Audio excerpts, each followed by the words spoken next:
season comes to a close this Sunday. Rookie Sam Howell will make his first career start under center. We discuss expectations for the Commanders quarterback against the Cowboys. And fellow rookie Jahan Dotson has had an impressive start to his NFL career. With one game to go, he has a chance to make history here in Washington. Plus, the Cowboys still have a lot on the line Sunday, and Washington has the chance to play spoiler. We share what it will take for Washington to end the season on a high note and beat Dallas.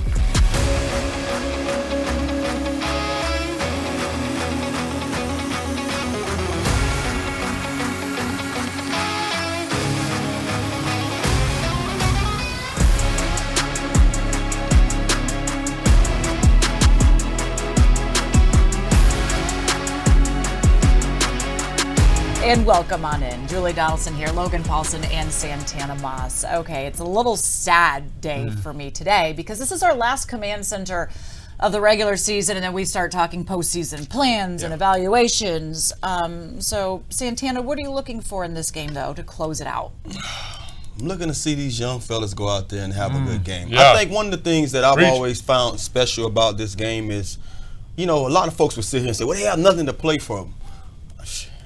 Yeah. Have a lot to play for. Yeah, you know what I mean? And I was one of those guys, whether I was young, old, I wanted to go out there and prove to them that regardless of what the game, the magnitude of the game, I was going to go out there and do my job. So I want to see those guys do just that. I think that's a great point, Tana. I think when you look at some of these young players like Milo Eifler, he'll have an opportunity to say, you don't need to re-sign Mayo. I'm the guy next year. I'm the backup linebacker. And this is a game and a data point that proves that out. So really looking forward to the young guys, and hopefully they put their best foot forward. Boy, you make a good point. Whether you're new on the roster or you've been in the league a couple of years, you have to put something good on film to keep your job and secure your job, and that's what this time of year is all about. So on Sunday, Washington will be taking on the Dallas Cowboys. It is their regular season finale, and Dallas comes to town with just one loss their last 7 games overall. They've got a chance to potentially win the NFC East with some help. Meanwhile, Washington has not won since week 12 and have been eliminated from postseason play. So on Sunday, the Commanders will be turning to rookie quarterback Sam Howell for his first career start. Worked my whole life to get to where I am right now, and you know, when Coach told me the news this morning, I was super excited, and I'm just gonna go out there and try to give it my all. You know, I'm not gonna try to worry about, you know, all the other things. I'm just gonna go out there and try to give my teammates everything I got, and go try to win a game. I'm excited to be there and support Sam. I've seen some really good things out of him this year. Not only just in preseason, I know preseason is preseason, but the way he's handled the scout teams and the reps that he's gotten when Carson was down and he was possibly the backup for Taylor. You know, he makes some throws that the ball comes off his arm and you're just like, wow, that's a nice ball he just threw. And he has really good touch, and I think he has a quiet confidence about him, so I'm really excited to see how he is in a game-like atmosphere. There's several young guys that we want to get some more opportunities to and put them out on the field. Chris Paul is a young man that we want to take a really good look at. We want to continue to look at those young tight ends. You know, we know who the receiving group is. You know, defensively, we got some young defensive linemen we want to take a look at, and we'll get a chance to see them continue. And some of the young DBs. It is time to go inside the matchup presented by FanDuel. The fantasy football season. Get more ways to win with FanDuel. Okay, so Ron there expects to play a lot of the younger guys, kind of a good chance to see what he has. And it starts right there with Sam Howell. What are the realistic expectations, though? Logan, I want to start with you on this because you talk about, okay, you want to put him in a situation where he will be able to succeed, and it's the situation now where he gets the first team reps with the team coming into it, but you're also going up against a team that will come after you. Yeah, and I think that's the main thing for me is that this Dallas defense is very, very dynamic. They rush the passer extremely well. Their first and second down philosophy is rush the passer to stop the run. Like, they want to get after the quarterback. You're getting a new left guard starting with Chris Paul, which I'm super excited to see, but how does he handle the communication? They play multiple fronts. They bring multiple pressures. They disguise their coverages really well. This is going to be a big, big testament to Scott and how he puts this guy in the best position to be successful. You know, it's funny watching practice yesterday, Tana. I forgot how well he throws the football. Got a live arm, live release, very, very physically gifted, but that only gets you so far. Mentally, how close can they get him to being ready against this dynamic Dallas defense? And you talking about a dynamic Dallas defense. That's why I say, you know, his athleticism is going to be key. You know, how can he handle that pressure? You know, do he get the ball? Yeah, he has a live arm also, but he's going to have to probably escape some of those rushes here and there, and then regain that passing lane where he can get that ball out. So that's one of the things that I'm going to be looking for. But it's just going to be a task that we all going to be looking forward to see and see how he passes. And you've played with, do you remember how many rookie quarterbacks you played with? Quite a few, right? Yeah. There's a certain amount of patience I think you have to have, and this staff understands that. That's one of the things head coach Ron Rivera said. Like, if you bring in a rookie, you have to give time for them to grow, develop, but you want to see what that decision making is going to be, and they're going to get a good look at that to close out the season here to decide what do they need to do moving forward. Can Sam potentially be that guy? What about some other guys that are going to have some chance to have a little extra time out there on the field, Logan, unless they're on offense, who you want to see? Yeah, for me, it's the two young tight ends. And I know they've played a lot of, Turner and Armani Rogers. I think they've played a lot. They've blocked really well. They've exceeded my expectation in that category. I just want to see them catch the football a little bit. I remember in training camp, Cole Turner was absolutely mossing every single person in sight. I want to see him get some more touches there. Armani Rogers is this dynamic athlete who every time he touches the football is a big play waiting to happen. What happens if you're able to feature him in the passing game a little bit more and get them some more touches? I want to see what their role is moving into next year. Yeah, and one of the things I want to look at offensively, I feel like when you look at across the board, we have every guy, but the offensive line. And I think this offseason is going to be big. We're talking about quarterback. Yeah, we need a quarterback too, but we also going to have to shop out there for those guys who's protecting that quarterback. So knowing that Chris Paul is going to be playing, I've been hearing little whispers here and there saying that Chris Paul is one of those guys not to be reckoned with. He's the guy that has showed these guys on our starting defense that he can be a force. And so I'm looking forward to him going out there and playing some live action and being able to show the world what you can expect next year. I know when they drafted him, they said, okay, he's going to be a player that we will develop, and so his chance to get out there as well. Quickly here, Santana, what about on defense? Well, defense, Percy Butler. Yeah, I'm excited too. Another thing that I've been seeing since we lost Cam a little bit, we needing that safety, somebody to step up and be that other guy. So I want to see what Percy Butler has in the game where it's going to be really basically on him to go out there and make some plays. Yeah, for me, it's the young linebackers, Milo and Harris. Hopefully those guys step up and have a great game. All right, it's the opportunity for them to put something on film to get the coach's attention. Now, game day details are delivered by Paisanos, where you buy one, get one large pizza on Paisanos on Commanders game day and free toppings for extra points on Monday. Order online at paisanospizza.com. And the Commanders will take on the Cowboys at FedEx Field on Sunday with kickoff scheduled for 4:25 p.m. Washington has lost their last 3 meetings with Dallas. You can watch the game on Fox or listen to us on radio, Bram Weinstein, London Fletcher, and myself on Big 100, or streaming on the iHeartRadio app. Now, one rookie who is having an impact this season is first-round draft pick Jahan Dotson. The Commanders' wide receiver has recorded 7 touchdowns in 11 games this season. He's 1 touchdown away from tying the franchise rookie receiving record set by Charlie Brown back in 1982. He caught up with our captain, London Fletcher, after practice to discuss his rookie season. The season obviously as a team hasn't gone the way we had hoped for, but you personally, you've had an outstanding rookie season.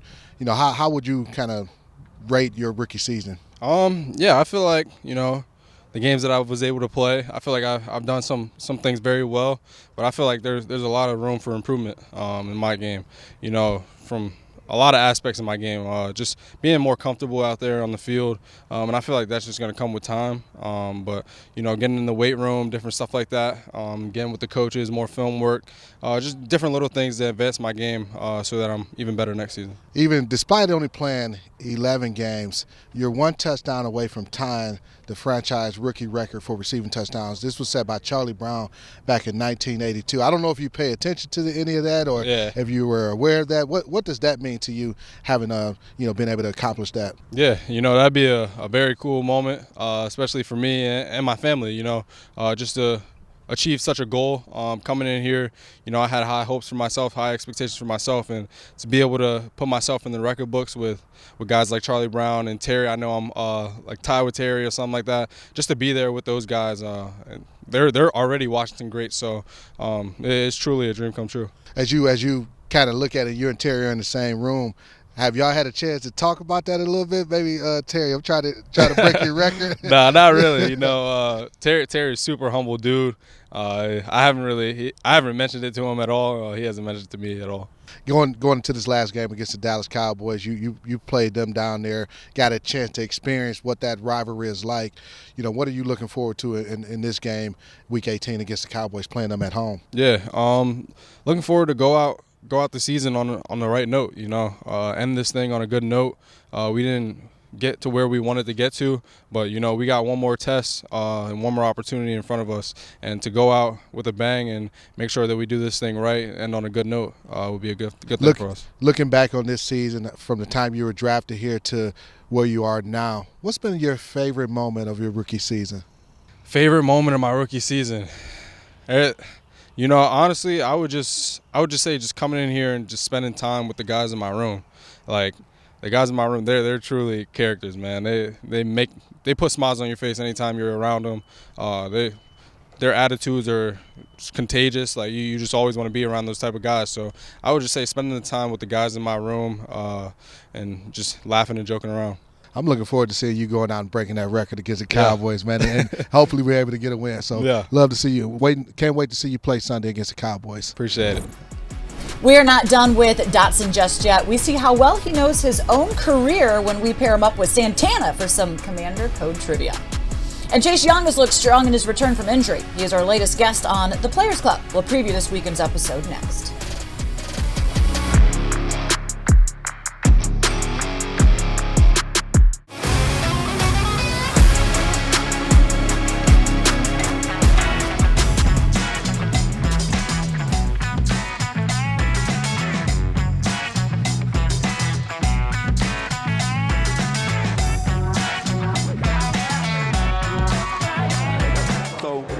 What we got going on right now, when it comes to this trivia stuff, I'm glad they gave me a card because I hate it. And I'm glad I'm asking you something about yourself. Right. So 9 times out of 10, you might know. So, right. But I'm gonna ask you, because sometimes we don't, our brain might not be working. At Penn State, right? You caught for 183 receptions in your career. That was second to someone else. Who was the guy that has the most catches at Penn State? Jahan Hamilton. Jahan Hamilton. There you go. Yes, sir. All right. You scored a lot of touchdowns in your career. What team did you score the most touchdowns against in your career? What team did I score the most touchdowns? See, I told y'all I hate trivia, man. Because I might be the one that don't know this answer. The most touchdowns. Lord have mercy. Is it the Cowboys? It's not the Cowboys. It's in the division, though. It got to be the Giants. Then. The Giants. 11 I know those touchdowns. two. See, the Cowboys had the most yards, so okay. Okay, so you was a long jumper state champ your sophomore year in high school. How far you jumped that year? 4.5.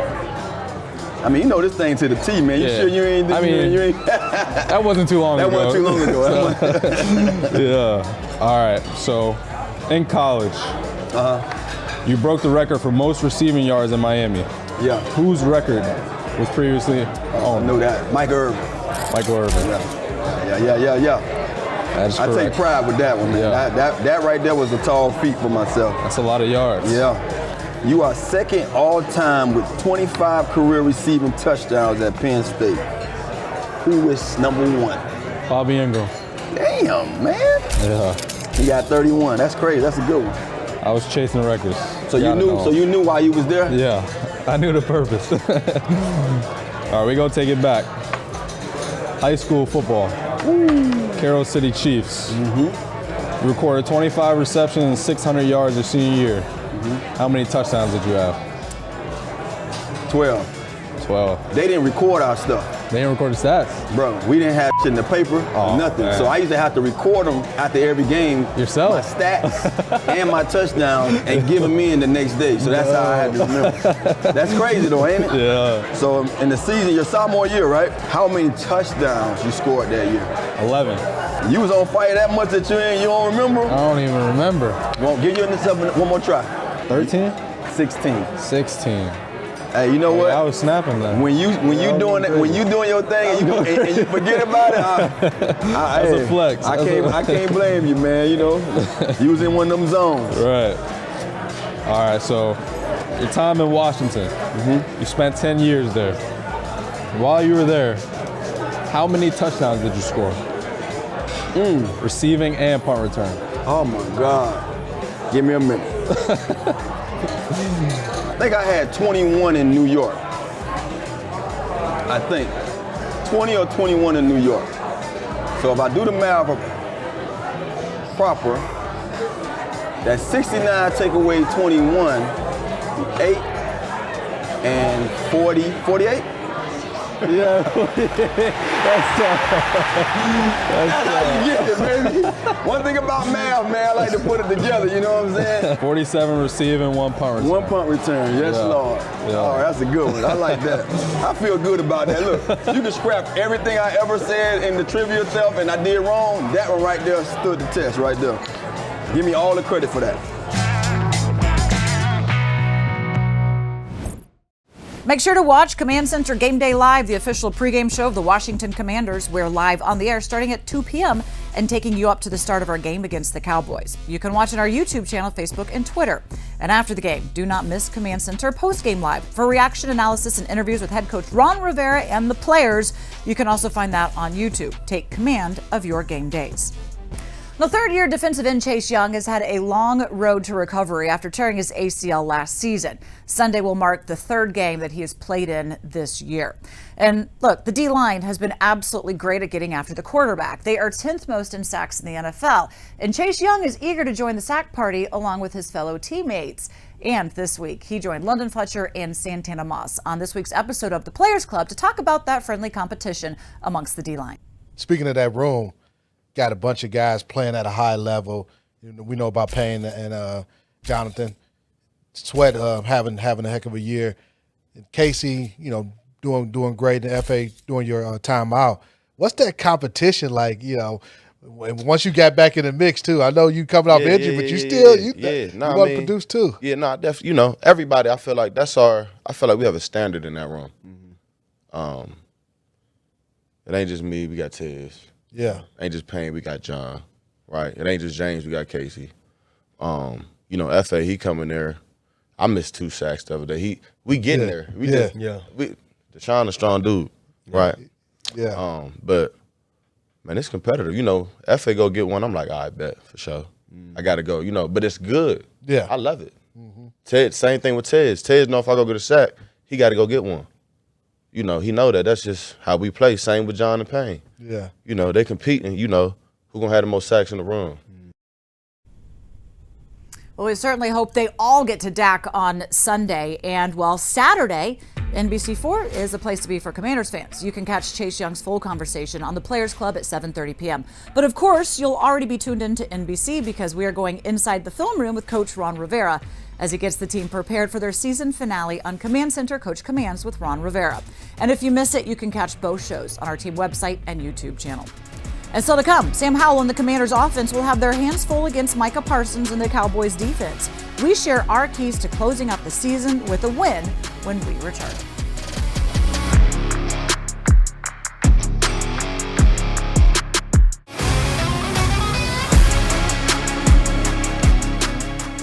I looked on coming to the Redskins as a new start, an opportunity to start fresh again with a new organization. And also coming with the Redskins was an opportunity to play for a team that I had grown up just seeing on television because the Redskins were the only team that you really got to see in the South, being from North Carolina. Here was a team that I was coming to have that opportunity to play with them and to be their quarterback. Well, we are honoring Hall of Fame quarterback Sonny Jurgensen at Sunday's season finale against the Cowboys. Jurgensen's number 9 jersey will be retired during a special halftime ceremony. And tickets are still available for the big divisional clash with the Cowboys. Visit commanders.com/tickets to get yours today. And Amino is giving you a chance to attend Sunday's finale. Amino Rewards is a health and wellness company focused on rewarding those who are active. This week, they're giving away 20 pairs of tickets. To qualify, follow them on Twitter or Instagram at Amino Rewards to enter the contest or download the app at aminorewards.com. Time now for our keys to winning, presented by the Maryland Lottery. Play fast, win fast with fast play games from the Maryland Lottery. And let's bring back in our experts, Logan, Santana. Let's get your keys to a victory. Logan, kick us off. Yeah, for me, I think the major thing is it affects the most important position on the field. You got a young guy in Sam Howell playing. You got to speak to his strengths. We've already talked about all the adversity he's going to have to overcome, all the things Scott's going to have to do to help him. That's going to be a huge part of them being successful, right? Speak to what he does well, his mobility, his arm strength, his arm talent, and his ability to push the football down the field. I think that's on it, and don't put too much on his plate, Tanner. Yeah, you know, all week long, man, you hear these local outlets just talking about, you know, they have nothing to play for. But as players, they don't know. We played this game. Yeah. You have a lot to play for. Some guys have incentives. Yeah. Some guys have just, let's go out there and show these guys our will and our heart. Absolutely. And some guys have a job to play for. Right. Whether you're going to be here or somewhere else next year, you have a reason to go out there and play. And then you have to play for these guys. These guys that you went out there, bled, sweat, and did everything else with, show these guys that, man, this game means something. Let's go out there and take advantage of it. Yeah, absolutely. I think that's a great point. And, to me, this is another one that it kind of less important than yours, because I think that's one of the main ones, is contain the Cowboys' run game. Yeah. They are a run-first team. They're not going to run to set up the play action, but they want to kind of live and die by the run game early on. They don't leverage Dak Prescott as much as I thought, which was a little bit surprising. They did a good job in the first game. Hopefully they can do have the same kind of performance sans John Allen, which is going to be tough. One of the things that, I'm speaking on just the players alone, I'm going to add the coaches in my last one. My last one when it's talking about making the proper adjustments. I think that's great, yeah. I think, when you see us, those first scripted plays, you can always tell that, man, we scripted well. Yeah. We went out there and moved the ball, might put up 3, might look good on the offensive side of the ball, but I want to see us make the proper adjustments. Yeah. You know what I mean? I think some of these games that we've been in, we haven't got over the hump. It's because we haven't made the proper adjustments, and that's something I want to see this last game. Yeah, absolutely. I think that's going to be a huge part, is just making sure these guys execute that well, and then manage the big plays on defense. That's how they beat us the first time. Yeah. That's how they beat Philadelphia, is they find explosive plays because of coverage bush. With all these new young pieces involved, communication is going to be paramount, and getting those guys on the same page is going to be a huge deal. Right, Julie? That is absolutely right. Look, this team at one point was riding high. I think they got to go back to that mindset and mentality that they can beat anybody on any given Sunday and send Dallas home with a big old L. Hey, everybody, thanks for joining us on Command Center. We'll see you next time.